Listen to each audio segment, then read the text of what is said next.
नमस्कार दोस्तों, मैं हूँ खुशी नवीन और मेरी आज की कहानी का शीर्षक है मम्मी जी मैं घूंघट नहीं हटाऊंगी।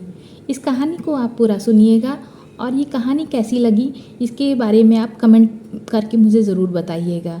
और कहानी अच्छी लगे तो वीडियो को लाइक करिएगा और चैनल को सब्सक्राइब करिएगा। चलिए सुनते हैं कहानियाँ जो सुकून दे। सास ने बड़ी बहू से कहा, सुनो बहू, मालती मामी का फ़ोन आया है। अगले हफ्ते उनकी बहू की गोद भराई होनी है तो उन्होंने हम सभी लोगों को बुलाया है। कह रही थी कि आप शादी में सिर्फ आप ही आई थी, इस बार सभी को लेके आना है। तो बड़ी बहू कहती है, अगले हफ्ते तो बच्चों की एनुअल एग्ज़ाम्स हैं, मैं कैसे आ पाऊँगी मम्मी।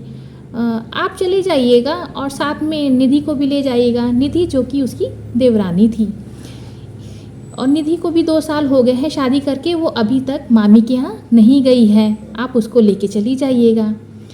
सास ने कहा, हाँ ठीक है, छोटी बहू को ही लेके चली जाती हूँ। छोटी बहू, सुनीता जी ने आवाज़ लगाई। छोटी बहू ने कहा, जी मम्मी। सुनीता जी ने कहा, सुनो बहू, अगले हफ्ते मालती मामा के यहाँ चलना है तो तुम अपनी तैयारी कर लेना। और सुनो, उनके यहाँ चलना है तो लंबा घूंघट लेना। मेरे मायके में सारी बहुएं लंबा घूंघट लेती हैं, तुमसे तो ढंग से सिर पर पल्लू भी नहीं लिया जाता है। हर दम माथा उघाड़े पूरा घर घूमा करती रहती हो।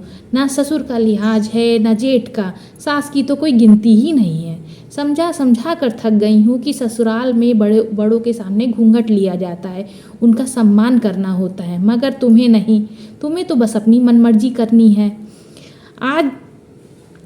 आज भी देखो, बड़ी बहू को तुम आज भी देखो, उसके सर से पल्लू कभी हटता नहीं है। और तुम हो जो महारानी बने फिरा करती रहती हो, सिर पर पल्लू टिकता ही नहीं है तुम्हारे। सुनीता जी का पल्लू पुराण शुरू हो चुका था और निधि अपना पल्लू संभालते हुए जी मम्मी कहती जा रही थी और फिर वह अपना काम करने के लिए चली गई। गोद भराई के दिन सभी जाने के लिए तैयार हो गए।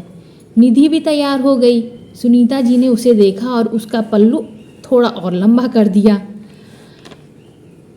उन्होंने कहा कि हाँ अब ठीक है, कम से कम होठ तक तो घूंघट करना ही चाहिए, मुंह नहीं दिखना चाहिए।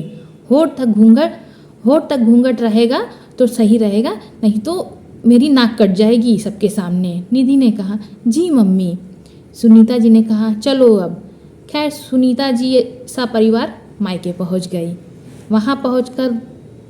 वहाँ जब पहुंची तो वो हैरान।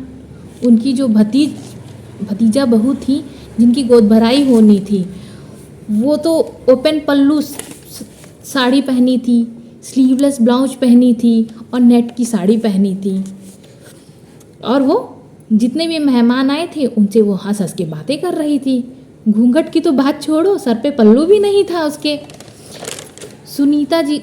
सुनीता जी को आया देखकर मामा मामी उनके पास आए और उनके चरण स्पर्श करके बोले, आइए दीदी, चलिए बहू को आशीर्वाद दे दीजिए। सुनीता जी ने कहा, बहू है कहाँ, वो तो मॉडल बनी घूम रही है।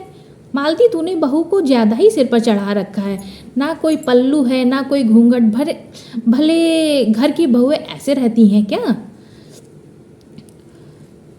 बड़े बुजुर्ग का कोई सम्मान ही नहीं है। तू तो कितना लंबा घूंघट करती थी, याद है ना?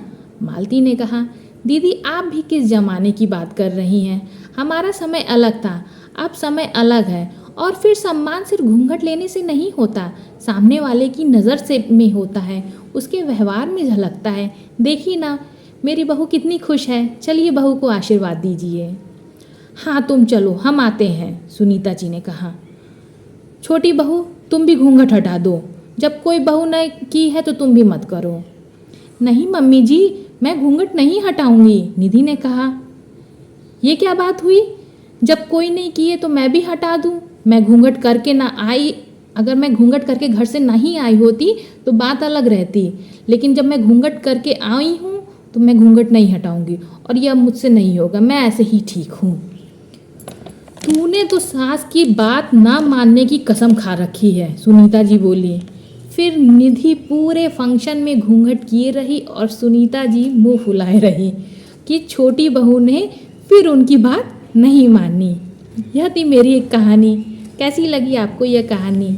अगर आपको कहानी पसंद आए तो उसे लाइक करिएगा, चैनल को सब्सक्राइब करिएगा और उसके बगल में जो बेल आइकन है उस पर क्लिक करिएगा कि मेरी अगली आने वाली जितनी भी कहानियाँ रहेंगी उसका नोटिफिकेशन आपको सबसे पहले मिले। और फिर जुड़े रहिए मेरी अगली कहानियों के साथ, कहानियाँ जो सुकून दें। नमस्कार।